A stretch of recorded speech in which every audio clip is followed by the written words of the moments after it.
This is episode 259 of Jumblethink. T minus 10, 9, 8, 7, 6, 5, 4, 3, 2, 1.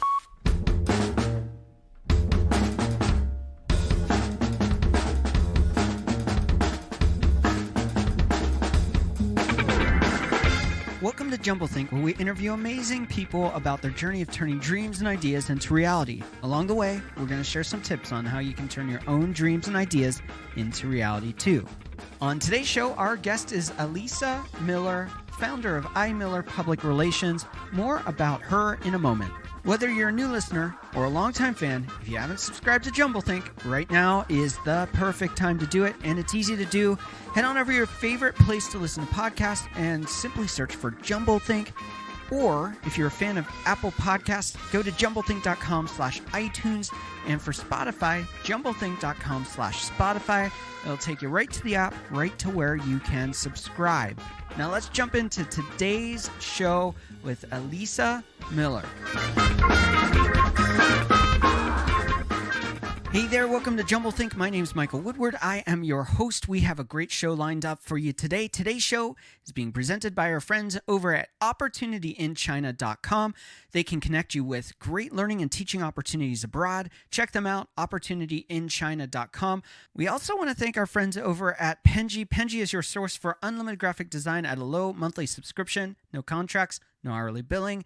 They are awesome, and they're giving our listeners 15% off their first month. Head on over to Penji, PENJI.co. That's .co, not .com. Use the code JUMBLE and get 15% off your first month.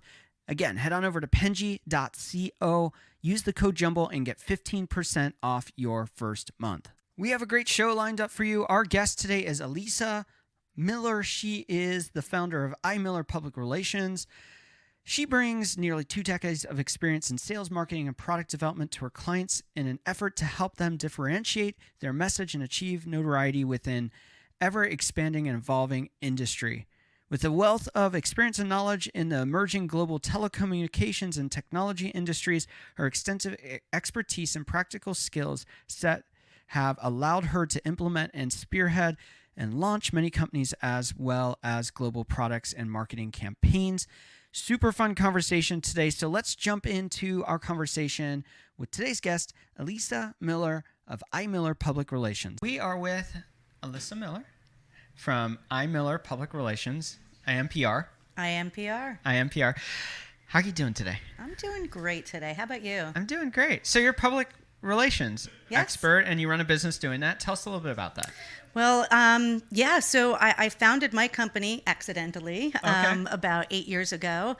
I run public relations, a marketing company for communications infrastructure service providers all throughout the world. So we've got clients globally. Wow. And I acquired an association about 6.5 years ago, formerly known as the Northeast DAS and Small Cell Association. It's now NEDAS. Okay. And NEDAS is an association that provides in-building wireless and technology solutions to help real estate, public safety, and also now IoT support for companies. And we have conferences and events that talk about that. I run a couple of blogs. I acquired a couple of blogs along the way. Busy. In 2015, we acquired Data Center Post and Cloud Post, which are contributor-led blogs for the industry, for thought leaders and industry insiders. And we're involved with lots of different things in the industry, in the communications infrastructure space, and I love it. Super, super cool. All right, we're going to dive into some rapid fire questions. That's great. All right, first one is, as a child, what did you want to be when you grew up? An opera singer. An opera singer. Mm-hmm. Do you still sing? I can a little bit. All right. You want me to do something? Yeah, do it. Well, there we go. That's great. Beautiful voice. Thank you for sharing that. Do you sing anywhere out or just for yourself? No, I used to. I used to try to do shows, right? Community theater productions. I did some opera theater here in New York City when I was younger. But with a crazy career, I don't have time anymore, and I was a former elected official in my village. Wow. So therefore, I just got pulled in too many different directions, so I just don't have time, but maybe later in my life. Maybe. Well, you definitely have the voice still for it, so you should Thank do you. it. Thank you. That. Share that with the world. You are in a place where you build and help people build their businesses through getting them exposure. It's about the story, right? Yes. Everything is about the story, and what is it? What problem are you solving? Yeah. And why is that important is really what it comes down to. And in the communications infrastructure space, it's so important. Yeah. It's connecting to the internet. Yeah. And we all forget that when we connect to the internet, there's a lot that goes on behind that, right? That data travels everywhere. It's Yeah. landlines, it's mobile lines, it's subsea cable systems. Oh, wow. And being able to tell those stories in a way that's relatable to the average person is Yeah. what excites me. Well, I'm going to spin that a little bit. Sure. Because you help other people build that. And you have your brand and you have a team that works with you and you're building a business yourself. But often in that mix, when you're helping others as an entrepreneur, you forget about yourself. So what's the legacy you want to leave?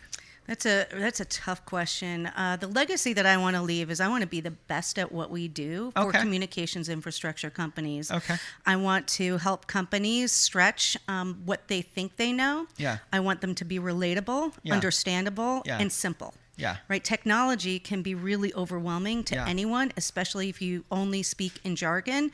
And so simplifying that to make sure that people understand what you do and why that's important is really key to telling any story. Super cool. All right. You are an entrepreneur. Mm-hmm. You could hear it at the beginning of the story where you're sharing about, yeah, I do this and I do this and I do this and I do this. That's like every entrepreneur. It's like we have split personality sometimes, I think. But Absolutely. you are doing all of these things, and that's awesome. But many people don't know what it really means to be an entrepreneur.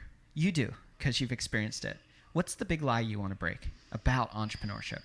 I'm starving. No, not literally, but we pay ourselves last. We Yeah. take care of ourselves last. We think of ourselves last. Yeah. I've got over 30 people that rely on a paycheck Yeah. in some fashion from my company. Yeah. And if I don't pay them, then I don't get the work produced. And Yeah. so they come first. I come last. My family comes last. And the big lie is that we work harder than anybody else for less than everybody else. Yeah, it's so true. As an entrepreneur myself, owning a digital agency, doing web development, there were a lot of times my employees are like, well, we want this. And it's like, you don't know what that really means or looks like and how that impacts everything else. And it's tough. So for you, you are helping people communicate messages. How do you keep inspired during that process? Oh, I constantly go to the conferences and events where our clients are going, where we are looking to place clients for speaking opportunities, where we're looking to get exposure, meet with media, because that's where the conversations happen. That's really where the magic is. And by listening to others and talking about some of the challenges, that's what inspires me. I like to always think outside the box. I challenge myself and others to be 20 steps ahead. Yeah. Sometimes I can get one step ahead. Yeah. But when I look at the marketplace, it's like a puzzle Yeah. to me. Yeah. And if I can figure out how all those puzzle pieces work together, then it becomes a phenomenal opportunity for most any company to really make the impact that they want and make the connections they want and then be able to tell their story. So as an entrepreneur, what's one book you think every dreamer and entrepreneur should read?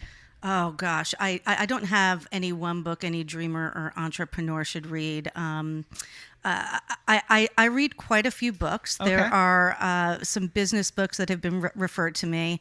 But I'll be honest with you, I loved the book, The Devil in the White City. It's Okay. not a business book. Okay. But the reason I like that book, it's a fiction book, or not a fiction book, it's a historical Okay. novel that intertwines two stories. Okay. And because I'm a writer, Yeah. I like to see the writing style of how do you take two parallel stories that are Yeah. taking place at the same historical time, Yeah. using history to apply that.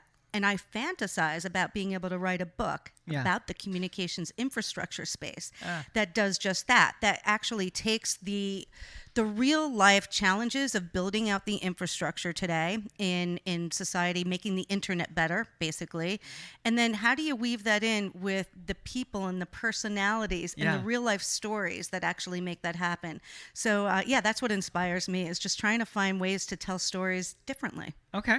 Our final rapid fire question for today. What's one dream you're still wanting to fulfill in your own life? Well, I just mentioned it. I want to write a book. I do want to write novels. I would love to write a book, novels about everything that I've learned about this industry. I think it's really fascinating. I literally have grown up in the industry. Yeah. When I graduated college, that's when the internet just started to have AOL dial-up available. And to be part of that industry and its evolution to where it is today and to gosh knows where it's going to be tomorrow, I think there are so many fascinating stories there. We will be right back with our conversation with Ilissa Miller of iMiller Public Relations.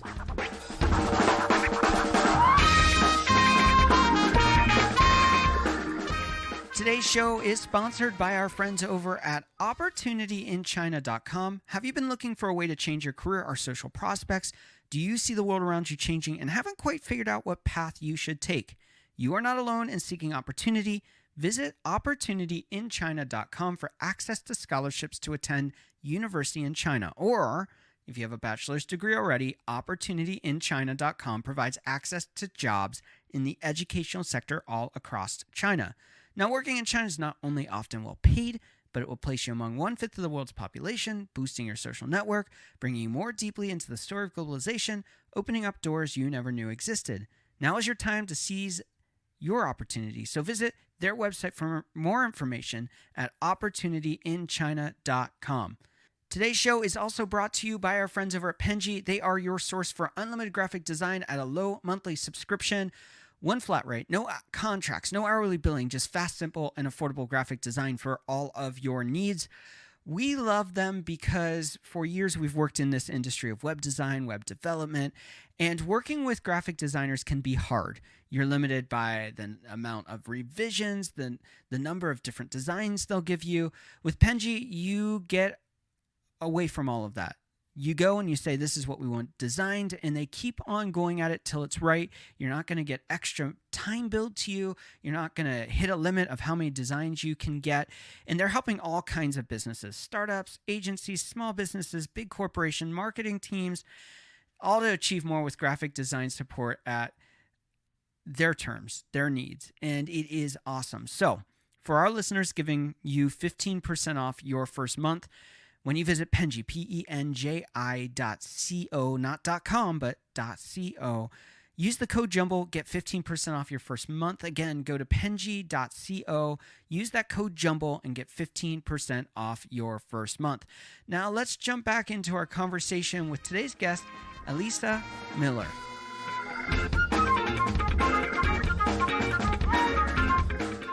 We are back to continue this conversation. All right, before we get rolling, how can people find and connect with you? Well, they can find me online, imillerpr.com or nedas, nedas.com. Okay. iMiller Public Relations is pretty accessible online, as well as me, Ilissa Miller with an I. You can always find me. I'm on LinkedIn and various other places you can track us down. When I was reading your documents about you and reading through your website and other things like that, you made the statement of you looked at other people and you wanted to create a career, not a job. Talk to us a little bit about how you found yourself in a career in PR, but how you actually then honed that down to the specific space you serve, because you're pretty focused at what you do. I literally fell into it. So the story goes like this. I came home from college, and a week later, my parents went on vacation. Dad leaves the door, comes back inside, and yells upstairs. He says, "By the time we get back from vacation, you better have a job." And he was kind of joking, but like he kind of meant it all at the same time. Yeah. So I went out and I found a job, and I became I got a job as a receptionist at a graphic design recruiting firm. Yeah. And I was there for 3.5 years. And I learned about graphic design, and I learned how to read portfolios. And then we were creating a database, so I learned how to work in the database and create and access database. Yeah. And after 3.5 years, I was told that because I wasn't a designer, I wouldn't be able to grow much further in this career. Yeah. So I said, fine, I'll go to the other side. So I got a job doing recruiting and database development for another recruiting firm that they did technology and telecom recruiting. Yeah. And about 6 months later, I built their database, did some recruiting. I said, I don't want to be a recruiter for the rest of my life. And I quit. Yeah. And called up my dad and I said, Dad, I quit my job. He says, what do you mean you quit your job? What are you going to do for money? How are you going to support yourself? I said, I don't know. I have money in my IRA. I'll just go into that. Well, that was the biggest faux pas I could ever say, right? Yeah, yeah. So I ended up that summer becoming a telemarketer for the New York City Ballet Guild. Okay. I've gotten those phone calls. Absolutely. And I had to do this just because I needed something to do while I was trying to figure out what on God's earth am I going to do with my life? Yeah. So I did that, learned a great skill. Yeah.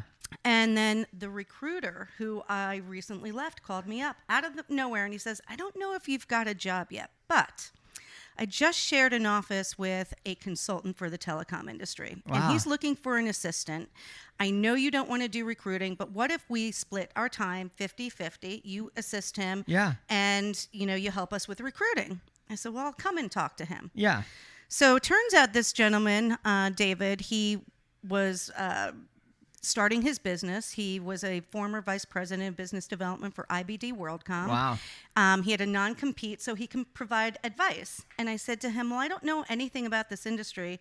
If you will teach me about this industry, then I will do this job. Wow. I want to learn something. Yeah. I need to learn something so that I can apply that knowledge to my future. And so that's what I did. And I was able to, after 6 months working with him, he took me on full time. He took me under his wing and made me his, he was my mentor. Yeah. I got to sit in on some crazy, amazing conversations about new subsea cable systems that at that time were being built. And I took the notes and I wrote up the reports. We were consulting to financial services companies who were looking for investments in companies. We were launching data gathering meetings for subsea systems and new networks. We raised over $50 million for crazy. One single company. Yeah. And it was during that time that I fell in love with this industry. And the truth is that in order for me to grow this myself in this industry, I needed to get a job in the space. Yeah. There's only so much you can know when you're working on something. So I really felt like I had to work in the industry in order to really understand it. I felt like I knew it. Yeah. But I couldn't get a job as an executive after doing 4 years of, executive support for a consultant. No one's going to really trust me in that.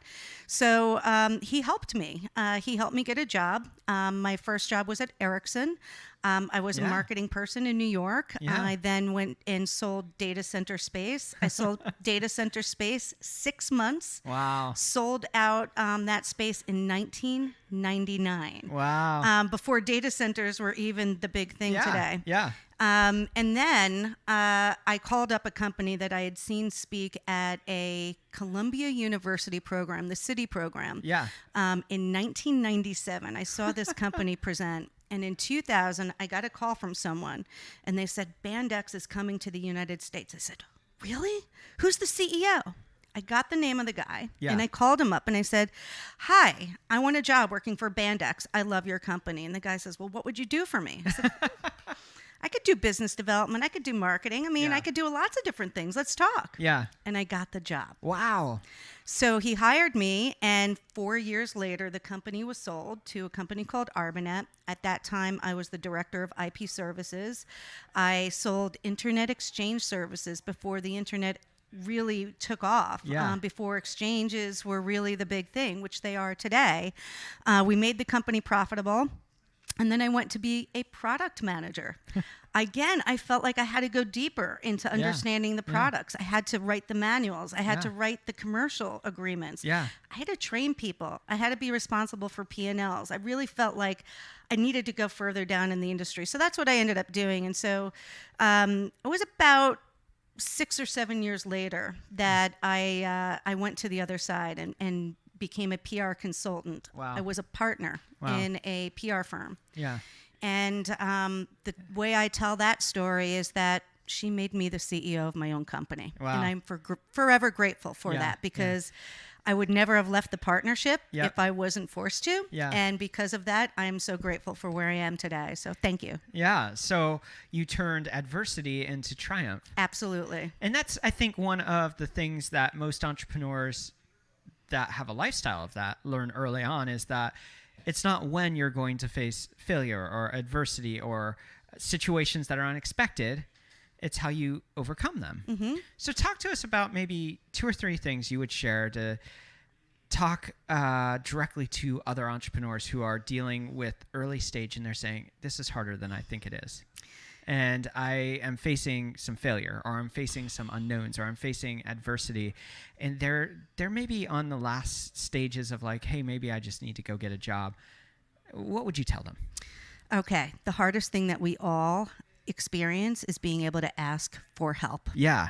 Oh my gosh. So true. Asking for help is the hardest thing, because it shows, you think it shows weakness. You think that it shows you a vulnerability, when the truth is, what do you want to do? You want to help people, right? Yeah, yeah. So why wouldn't other people want to help you? Yeah. And if we think about it from that way, we get overcome that fear of asking for help. And then we just do it. Yeah. It took me a long time to learn that, maybe like yesterday, but I'm asking for help. I'm asking for help from people like yourself, from other people that have gone through it, from advice of any kind. In general, just look at the world as people who want to help other people, and you will overcome adversarial instances that you probably thought you couldn't. So I want to step back and talk specifically about what you do. If somebody was listening right now and they were going, okay, PR, I'd like to get my message out, what would your ideal customer look like? Oh, that's a great question. So customers in the communications infrastructure space range anywhere from subsea cables to terrestrial networks to internet service providers, data center operators, cloud infrastructure companies. Yeah. It's a pretty broad range. Yeah, So, but it's pretty high level. It's not like you're probably not going to PR somebody that works as a web developer or something like that that's creating, but you're going to be working with those executives that are helping to build businesses and brands that provide those services. Yeah, and my advice to them is know what you do well. Okay. And really focus on that and look forward. Know who your competitors are and know what they do well. Yeah. Understanding how you differentiate and why you think you are better than your competitors is really important. And it doesn't have to be everything. It could be one simple thing. Yeah. It could be customer service. Yeah. It could be product innovation. It could be anything. But you have to know what you're the best at and just stick to that message and go for it. You are talking right there about content creation, crafting your story, your narrative. I think a lot of people think they're doing that well, especially people that have had success or are at the top of their business, those executives. And often they're either using tech jargon that is going over the head of their customers, or they're actually just feeding their ego in the stories that they tell, thinking that it's impressing their customer, and the customer's going, that doesn't help me. What are some tips you'd give them to craft, or for the broader sense, anyone listening, to say these are some things you could take away right now to increase your ability to tell the story well? So remember that people who are reading you, the information that you're putting out there, they may not know everything you would like them to know. Yeah. So handhold them through that process. So when you're starting to describe a certain technology or solution, explain the why that's important, and then go into some details about how it works. Yeah. people too oftentimes jump to the how and they forget the why. Yeah. And everything about the why matters more than anything. Yeah. When you are talking in jargon, explain what that jargon is in basic terms first. Yeah. And then you're educating that reader for the ongoing message that you're going to be sharing with them on the why and then the how. Yeah. I think so often through the years as an agency owner, one of the things I learned early on is that people don't really care how you're going to solve their problem. They just want to know that you can solve their problem. Mm-hmm. And I think that what you're sharing there is so valuable, because if they step back and really put themselves in those shoes of their customers, then they can understand the stories that they want to hear. What's that process like for you when you sit down with a new customer and you're saying, we're going to get your message out there?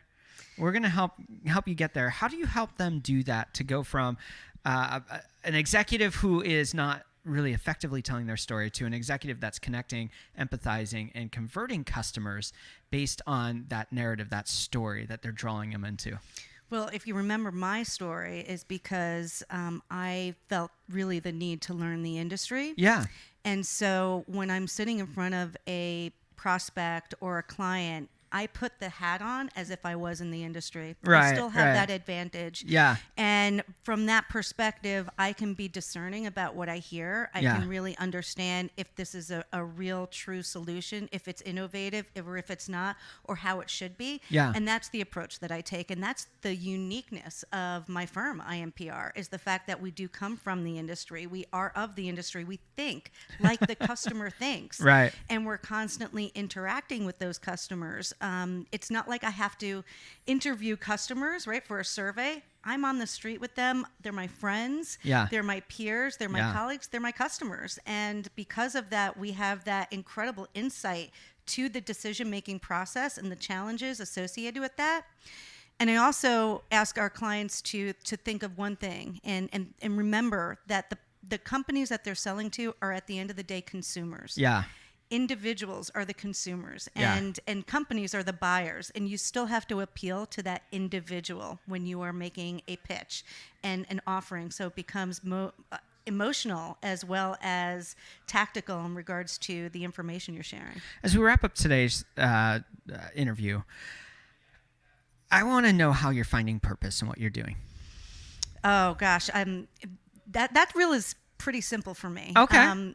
Because the communications infrastructure space connects the world literally through communications infrastructure. Yeah. And by helping companies spread the word about what they do, how they do it, and connecting people, continents, islands, buildings, etc., I think we're making difference in the world and connecting everyone everywhere. So that to me is exciting.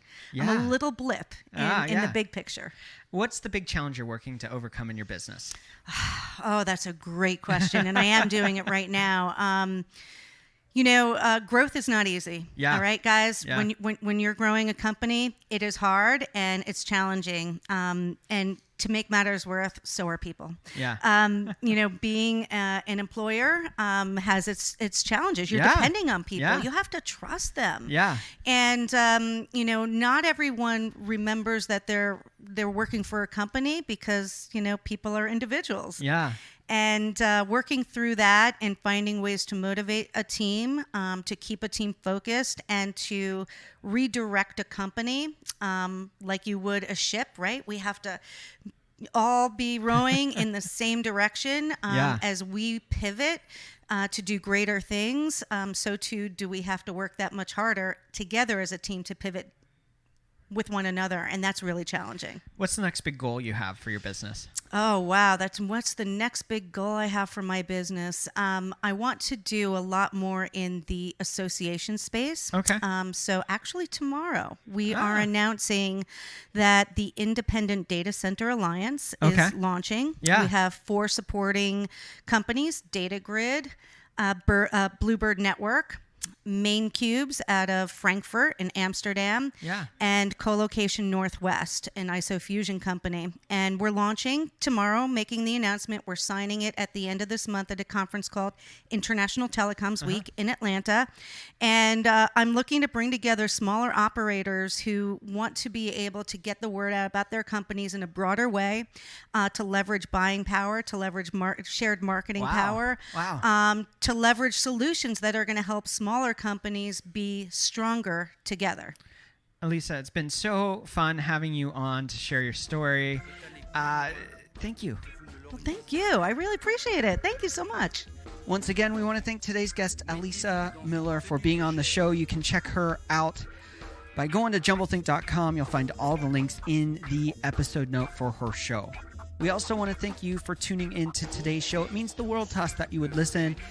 If you haven't already subscribed, go do it right now wherever you listen to podcasts, whether it's Apple Podcasts, Stitcher, Spotify, iHeartRadio, wherever you listen, we're there. Head on over and subscribe for iTunes or Apple Podcasts, jumblethink.com/iTunes, for Spotify, jumblethink.com/Spotify.